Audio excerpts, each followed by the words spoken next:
conseil communal de travail sous le leadership de la mairesse Nissimon. Et nous tenons à saluer votre présence qui montre déjà votre engagement au grand défi qui nous attend encore cette année. La période cyclonique qui va commencer bientôt d'ici le 1er jour. La mairie de Daba et toute son équipe de la protection civile comptent déjà sur vous et nous sommes prêts à mettre toutes nos capacités pour sauver des vies, dirais bien. Mais nous ne pouvons pas le faire sans vous, l'État central. Comme vous savez tous, la commune de Daba, elle est souvent inondée, surtout par sa position aux autres communes voisines. L'environnement de notre pays est si fragile, se dégrade d'année en année. Tout ceci, pour vous dire, nous devons faire de notre mieux et nous préparer en conséquence. Par l'accompagnement de notre gouvernement, la tâche sera extrêmement difficile.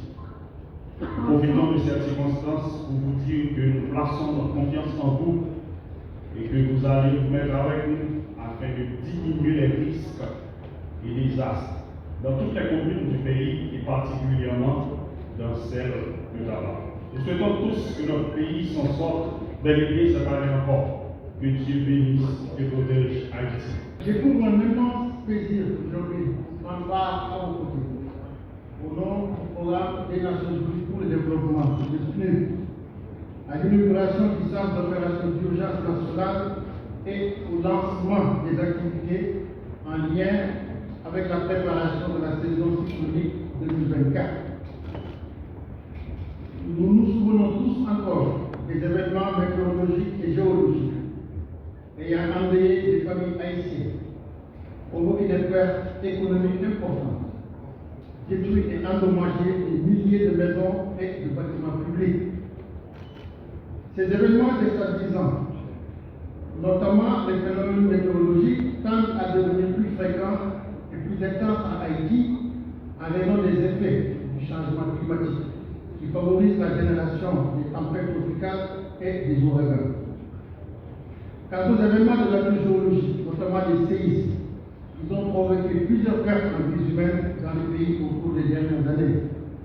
Les plus récents, et sans doute les plus meurtriers, sont le séisme dévastateur du 12 janvier 2010, avec son cortège de morts et de disparus, l'ouragan Retour de 2016 et le séisme du 14 août 2021. Ces événements malheureux mettent à nu le niveau de vulnérabilité du pays à plusieurs points de vue, notamment la vulnérabilité à plusieurs points de vue, notamment sur le bâti, sur l'environnement, ainsi que sur les enjeux socio-économiques et stratégiques, pour ne citer que cela. Nous espérons vivement que la saison cyclonique de cette année sera plus clémente car le pays est déjà à bout de souffle et fait face actuellement à de multiples défis très importants, notamment les défis sécuritaires. Mesdames, Messieurs, depuis près de 2 décennies, l'État haïtien s'est engagé dans une vaste réforme institutionnelle ayant abouti à la création du système national de gestion des risques et des désastres en juin 2020. Par ailleurs, nous nous félicitons du décret du 15 juin 2020 ayant élevé la direction de la protection civile au rang de direction générale, ce qui lui confère toute latitude pour assurer la mise en place des politiques publiques en matière de gestion des risques de désastres dans le pays. Il importe également de mettre l'emphase sur les progrès accomplis par Haïti en matière d'amélioration des connaissances du risque, le renforcement des mécanismes de gouvernance et de préparation de la réponse aux urgences. La cartographie multi-alerte réalisée dans les départements, le renforcement des capacités des centres d'opération d'urgence, l'élaboration des plans de contingence, le renforcement des mécanismes de coordination, la mise en place d'une base de données géoréférencées dédiée à la réponse aux catastrophes, les exercices de simulation, de prépositionnement des stocks d'urgence sont autant d'initiatives qui méritent d'être soulignées. Je voudrais donc profiter de cette occasion pour féliciter et encourager la Direction générale de la protection civile pour leur engagement et l'excellent travail de coordination qu'elle mène en mettant l'emphase sur la prévention. Mesdames, Messieurs, distingués invités, le nouveau centre d'opération d'urgence nationale, dont l'inauguration sera procédée ce jour par les plus hautes autorités, va permettre aux gestionnaires de l'urgence de travailler dans des conditions plus confortables et plus appropriées. Ce centre d'urgence nationale, une fois équipé, répondra aux normes et aux standards internationaux pour faciliter la réalisation des opérations d'urgence dans le pays. Mesdames, Messieurs, pour finir, je voudrais renouveler solennellement l'engagement du PNUD à poursuivre l'accompagnement du gouvernement haïtien dans ses efforts pour renforcer l'adaptation au changement climatique et la réduction des risques de catastrophes. C'est en travaillant en synergie et en étroite collaboration que nous parviendrons à construire des territoires et des communautés plus sûres, plus résilients aux chocs et aux risques de catastrophes. J'encourage les acteurs du système national de gestion des risques de désastres à conjuguer leurs efforts afin d'appuyer la Direction générale de la protection civile pour lui permettre de mettre en œuvre des stratégies et des plans de réponse et gérer efficacement tout éventuel phénomène susceptible de toucher le pays. On est encore cette année au rendez-vous. Avec l'année 2024, nous aurons, parce qu'il y a pas mal de pronostics qui ont été faits, et ces pronostics se basent, il y a des services météorologiques spécialisés dans le monde, il y a des consortiums, il y a des grandes universités dans le monde qui font des pronostics par rapport aux cyclones ou en ce qui concerne le bassin caribéen. Alors que disent ces pronostics? Nous devons avoir une année cyclonique 2024 extrêmement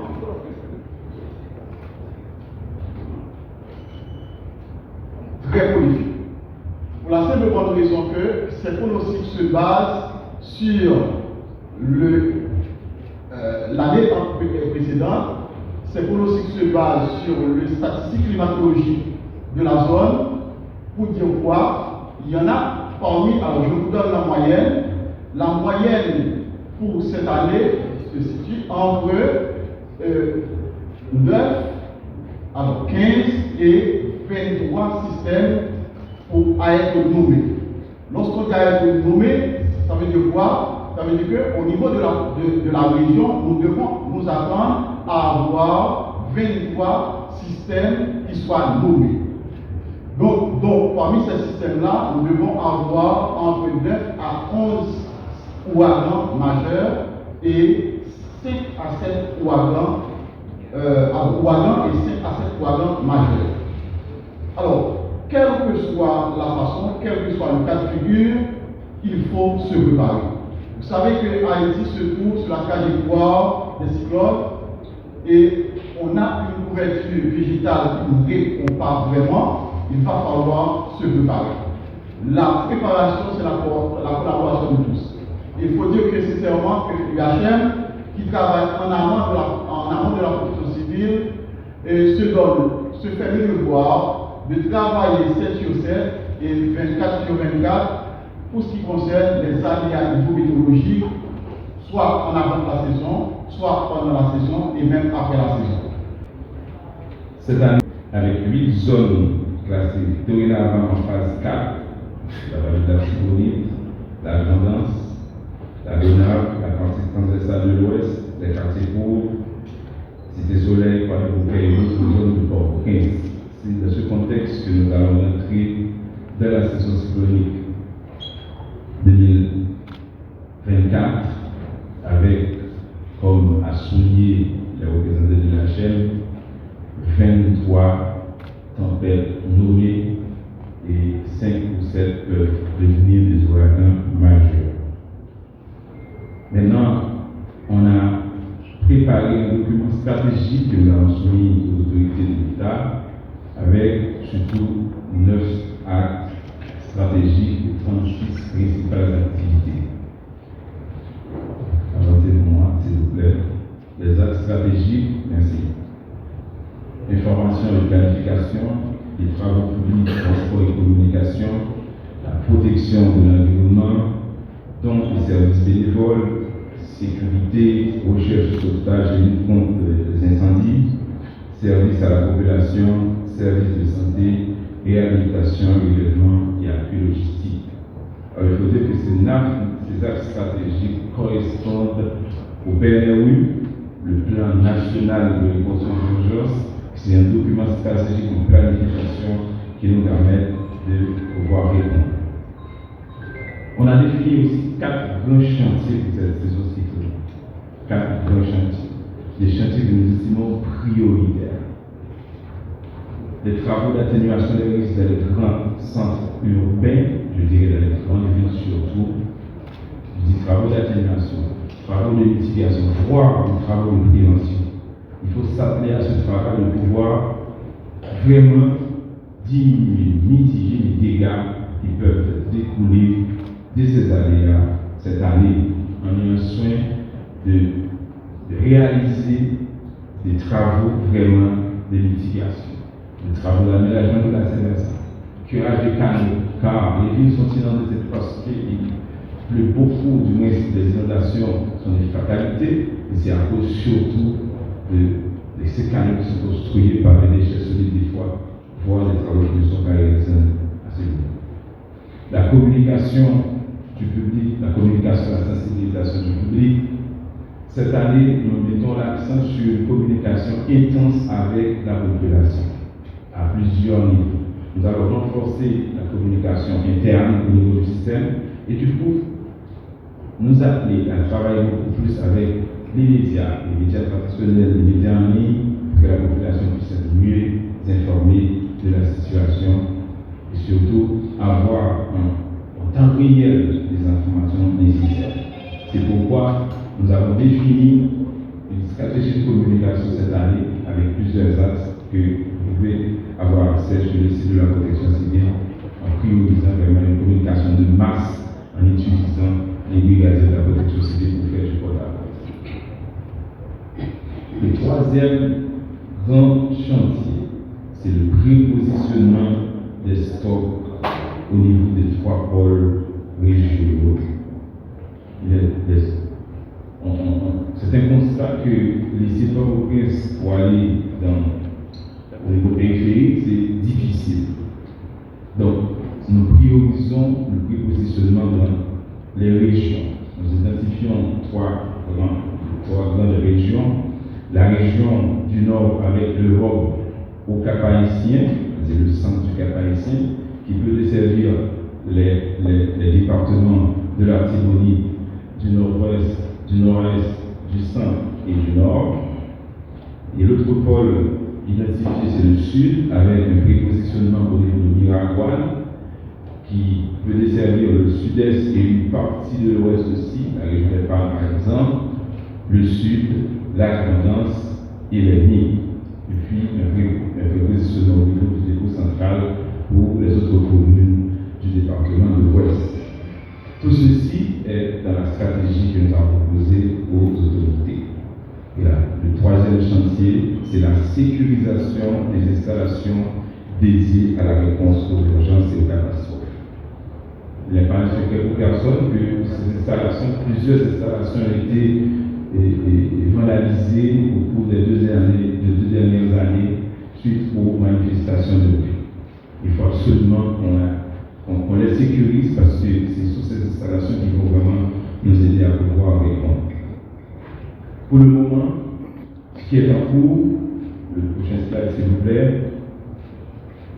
ce qui est en cours, c'est le processus d'élaboration de mise en œuvre des plans de contingence hydrométéorologique au niveau national, départemental, communal et voire local.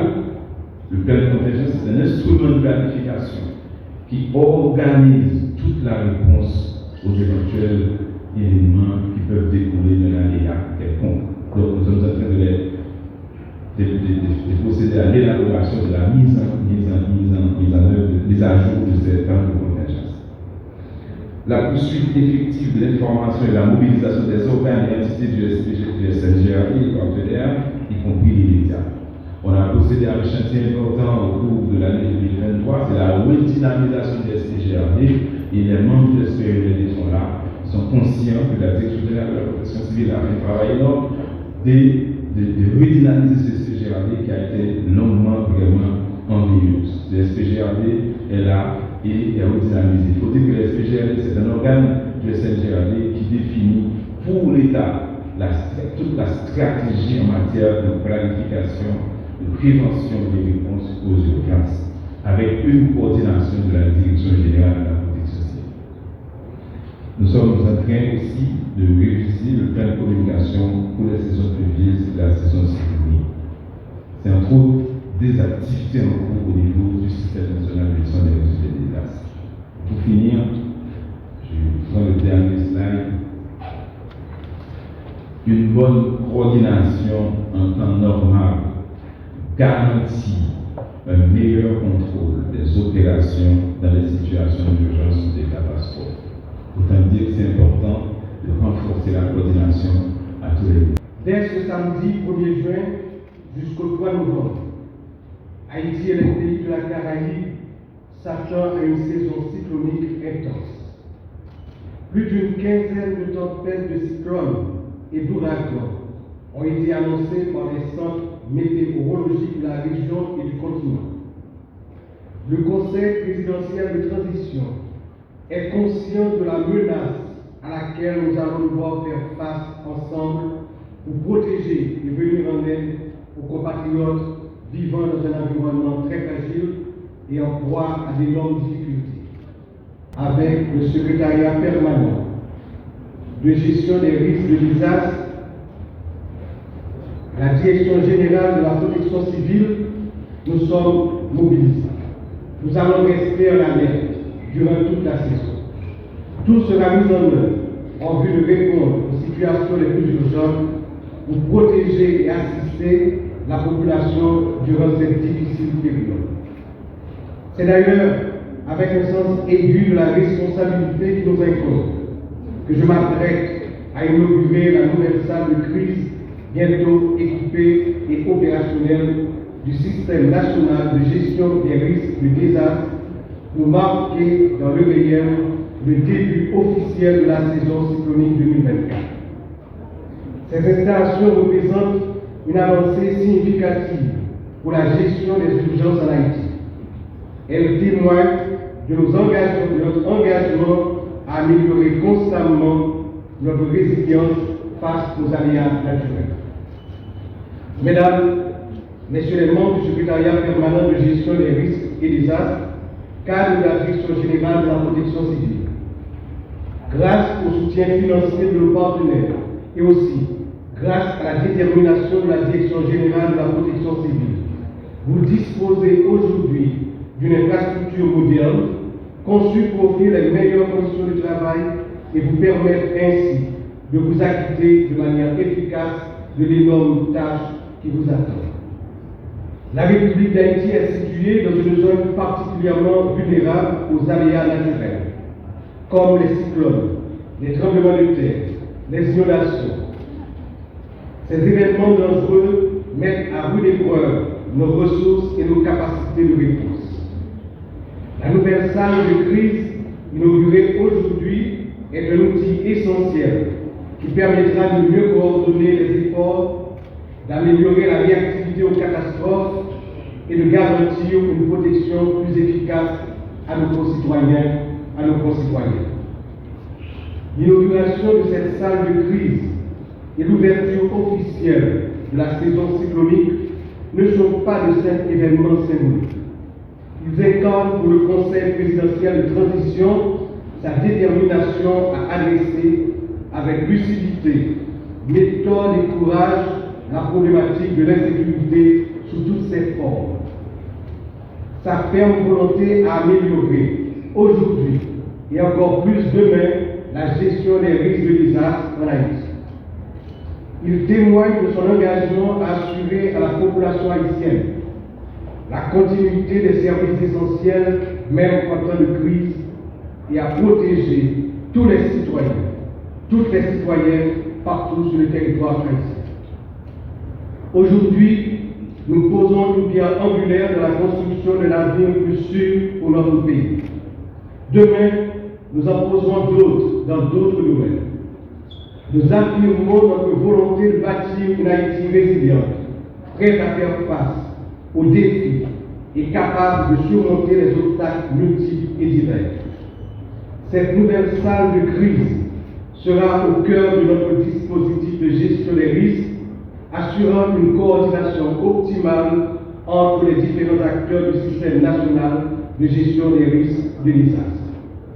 Je remercie très chaleureusement tous ceux-là, haïtiens et étrangers, qui ont contribué à la réalisation de ce projet.